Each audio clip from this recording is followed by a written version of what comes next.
بعض دفعہ ایسا بھی ہوتا ہے کہ اللہ تعالیٰ ہمیں پھولوں کا بھرا ہوا ٹوکرا دینا چاہتا ہے، مگر ہم صرف ایک پھول کی ضد لگائے بیٹھے ہوتے ہیں۔ بے شمار واقعات ایسے ہوتے ہیں جن پر انسان ریئیکٹ نہیں کر سکتا، ان کو درگزر کرنا ہی بہترین حکمت عملی ہے۔ برائی ڈھونڈنے کا شوق ہے تو آئینے کا استعمال کیجیے، دوربین کا نہیں۔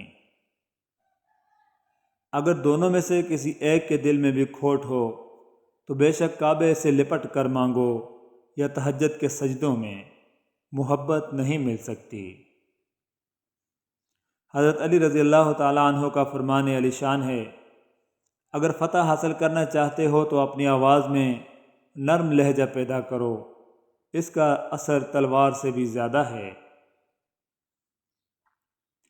حقیقی تعلق وہ ہوتا ہے جو وقت، حالات، ضرورت اور مزاج بدلنے کے باوجود بھی قائم رہے۔ آپ کی مشکلات اور ان کے حل میں اتنا ہی فاصلہ ہے کہ جتنا آپ کے ماتھے اور سجدے کی جگہ کے درمیان تک کا فاصلہ ہے۔ آخرت کو فراموش کر کے صرف دنیا مانگنا مسلمانوں کے شایان شان نہیں۔ رسول اللہ صلی اللہ علیہ وآلہ وسلم نے فرمایا، نکاح میری سنت ہے، تو جس نے میری سنت پر عمل نہ کیا وہ مجھ میں سے نہیں۔ یا اللہ دعائیں چھین لینے والے گناہوں سے بچا، یا اللہ امید پیدا کرنے والی نیکی عطا فرما، آمین۔ فرمان رسول صلی اللہ علیہ وآلہ وسلم ہے، بے شک جہنم ہر دل، نرم دل اور نرم خو اور آسانی پیدا کرنے والے شخص پر حرام ہے۔ سیدنا ابو بکر صدیق رضی اللہ تعالیٰ عنہ فرماتے ہیں، مجھے وہ شخص بہت پیارا ہے جو مجھے میرے عیب بتائے، اور المیہ یہ ہے کہ آج کل ہمیں کوئی ہمارا عیب بتاتا ہے تو ہم اس سے لڑنے پر آ جاتے ہیں۔ حضرت علی رضی اللہ تعالیٰ عنہ نے فرمایا، پریشان مت ہوا کرو، ٹھوکر ہمیشہ انہی کو لگتی ہے جنہیں اللہ تعالیٰ تھامنا چاہتا ہے۔ ایک دن ایک آدمی نے حضرت صلی اللہ علیہ وآلہ وسلم سے پوچھا کہ کون سا اسلام بہتر ہے؟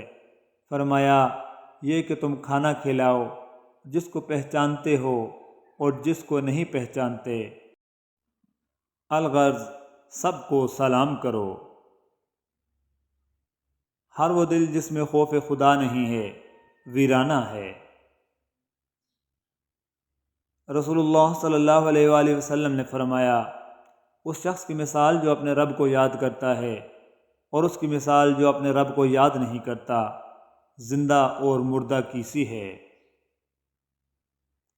حضرت علی فرماتے ہیں، قدر کرو ان کی جو تم سے بنا مطلب کی چاہت کرتے ہیں، دنیا میں خیال رکھنے والے کم اور تکلیف دینے والے زیادہ ہوتے ہیں۔ اسلام ہی عورتوں کے حقوق کی حفاظت کا سب سے بڑا علمبردار ہے۔ ماں وہ ہستی ہے جس کی پیشانی پر نور، آنکھوں میں ٹھنڈک، الفاظ میں محبت، آغوش میں دنیا بھر کا سکون، ہاتھوں میں شفقت اور پیروں تلے جنت ہے۔ اے میرے رب، ہم سب کی ماؤں کو سلامت رکھنا۔ کبھی یوں بھی سوچا کریں کہ سامنے والے کے لہجے میں کڑواہٹ اس کی اکڑ کی وجہ سے نہیں، بلکہ زندگی میں سہی گئی تلخیوں کی وجہ سے ہو سکتی ہے۔ شہد کی مکھی کی مانند بنے، پاکیزہ کھاتی ہے، پاکیزہ چیز بناتی ہے، اور پاکیزہ چیزوں کے علاوہ کسی چیز پر گرتی بھی نہیں۔ سبحان اللہ والحمد للہ ولا الہ الا اللہ واللہ اکبر۔ یا اللہ تو ہی مسبب الاسباب ہے، بہترین سبب بنانے والا ہے۔ یا رب رحیم، ہمیں وہی راستہ سجھانا جو بہتر ہو اور جس کی تکمیل ہو اور خیر سے بھرپور ہو۔ یا الہی، ہمارے کاموں کو ادھورا نہ چھوڑنا، اپنے امر کن سے مکمل فرمانا، آمین۔ وہ معجزوں کا بادشاہ ہے، وہ جب چاہے حالات بدل سکتا ہے، وہ جب چاہے دل بدل سکتا ہے، وہ جب چاہے لا حاصل چیزوں سے نواز سکتا ہے۔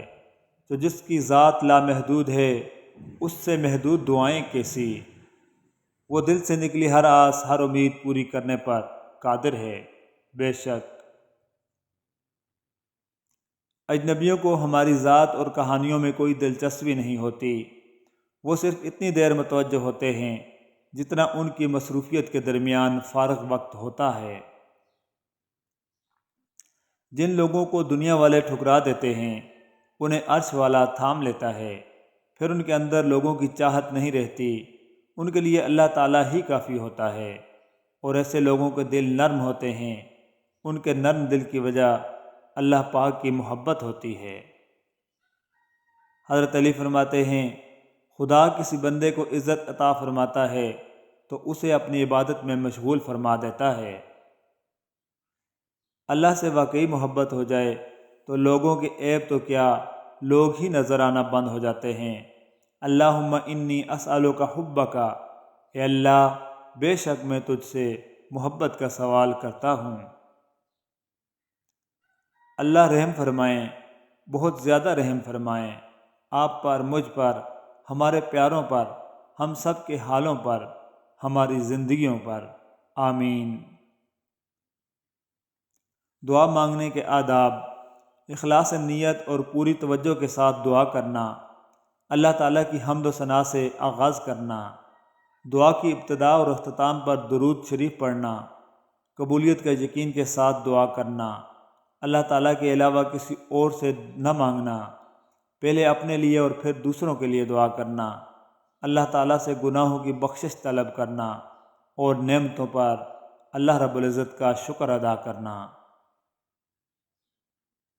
یقین جانیں کہ ہر تھکاوٹ کے پیچھے بے حد سکون ہوگا اور ہر غم کے پیچھے بڑی خوشی منتظر ہوگی، اور ہر پریشانی کے بعد بہت بڑی کشائش موجود ہوگی۔ بے شک مشکل کے ساتھ آسانیاں ہیں۔ جب بے چینی یا بے سکونی محسوس کرو تو درود شریف پڑھنا شروع کر دیا کرو، اللہ اس کی برکت سے تمہیں سکون سے نواز دے گا۔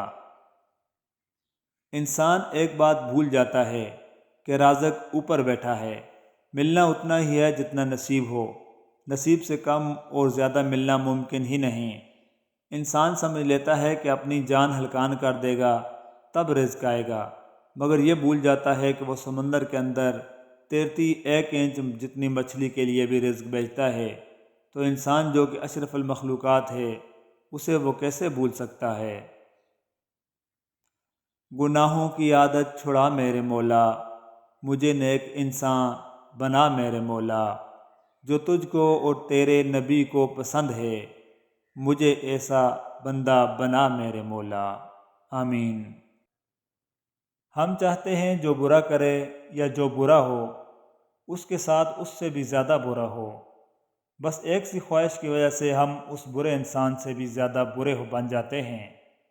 اس کو معاف کر کے معاملہ اللہ پاک پر چھوڑیں، یہی سزا اس کے لیے کافی ہے۔ اگر اللہ تعالیٰ نے تمہاری اس ہتھیلی کو خالی ہی رکھنا ہوتا تو وہ تمہیں کبھی بھی ہاتھ جوڑ کر دعا مانگنا نہ سکھاتا۔ جب ایک صبر کر رہا ہوتا ہے تو دوسرا مکافات عمل کے لیے تیار ہو رہا ہوتا ہے۔ کسی کا آپ پر اعتبار کرنا آپ سے محبت کرنے سے زیادہ قابل تعریف ہے۔ زیادہ سمجھدار اور زیادہ بیوقوف میں کوئی فرق نہیں، کیونکہ یہ دونوں کسی کی نہیں سنتے۔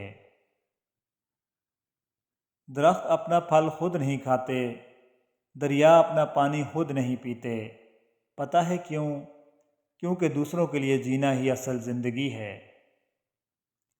اپنے اندر کی سوچ کو صاف رکھیں، کیونکہ کشتیاں باہر کے پانی سے نہیں اندر کے پانی سے ڈوبتی ہیں۔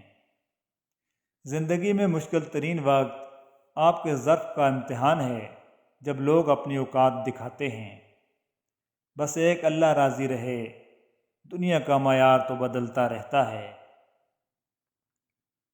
اللہ کی محبت اتنی خاص ہے کہ اگر انسان جائے نماز پر صرف سر جھکا کر بیٹھا رہے، کچھ نہ بولے، تب بھی وہ رب کچھ لمحوں بعد ایسا سکون بندے کے دل میں اتار دیتا ہے کہ لگتا ہے جیسے اس رب نے پریشان دل کو یہ سمجھا دیا ہو کہ میرے بندے نا امید مت ہو، میں ہوں نا، سب کچھ ٹھیک کر دوں گا۔ اچھا کھاتے ہو، اچھا پیتے ہو، اچھا پہنتے ہو، بیماری سے پاک ہو، کسی کے محتاج نہیں ہو تو کہو الحمدللہ۔ آپ جس دن اپنی شکل اور قد کے خوف سے نکل جائیں گے، اس دن لوگ اس کو آپ کی کمزوری بنانا چھوڑ دیں گے۔ حضرت علی رضی اللہ تعالیٰ عنہ نے فرمایا، زندگی میں ہمیشہ دو لوگوں سے دور رہنا، پہلا مصروف اور دوسرا مغرور۔ مصروف اپنی مرضی سے بات کرتا ہے اور مغرور مطلب کے لیے یاد کرتا ہے۔ زندگی میں آگے بڑھنا ہے تو بہرے ہو جاؤ، کیونکہ بعض لوگوں کی باتیں مایوسی میں اضافہ کرتی ہیں۔ کبھی بھی لوگوں کی باتوں سے پریشان نہ ہونا، کیونکہ آپ نے اپنا حساب رب کو دینا ہے اور لوگوں کو نہیں۔ جب کوئی پریشانی حل نہ ہو رہی ہو اور نہ ہی ختم ہو رہی ہو تو آپ درود شریف کی کثرت کر لیں، مشکل ختم ہو جائے گی۔ محبت اور عزت کا کوئی مقابلہ ہی نہیں، لیکن کبھی کسی ایک کو چننا پڑے تو عزت، پھر عزت اور ہر بار عزت۔